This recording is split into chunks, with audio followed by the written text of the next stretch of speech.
இதுதான் நம்ம இறந்ததுக்கு அப்புறம் கிடைக்கிற சொர்க்கமா? அப்போ சரி, உச்சிகா பயிலுக யாரும் இங்க இல்ல, பண்டிகை கொண்டாடுகளே. அந்த சாம்பார் பயிலுகளோட தொல்லை இனி இந்த டோபிராமாக்கு இல்ல, அதுவே போதும். அவனுக்கு பட்ட வேலைக்கெல்லாம் இனி நரகத்துல அவனுங்களை வறுத்து எடுத்துட்டு இருப்பானுங்க.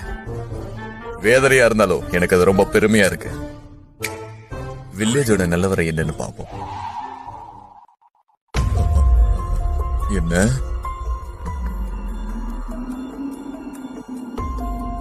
என்ன இழவிது?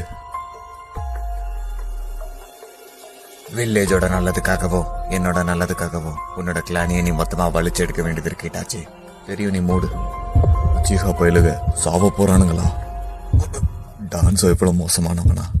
இது மட்டும் முன்னாடியே தெரிஞ்சிருந்தா இருதன் அப்பவே லாடம் கட்டிட்டு உன்ன முன்னாடியே ஹொக்கா கேக்கிருப்பேன். டான்ஸோ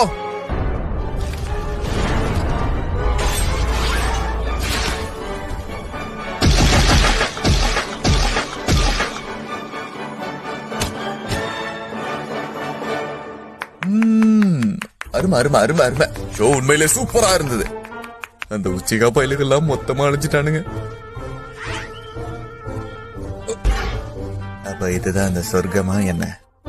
இதுக்கப்புறம் நாம எல்லா நாளும் இங்கதான் இருக்க போறோம்னு நினைக்கிறேன். இல்ல,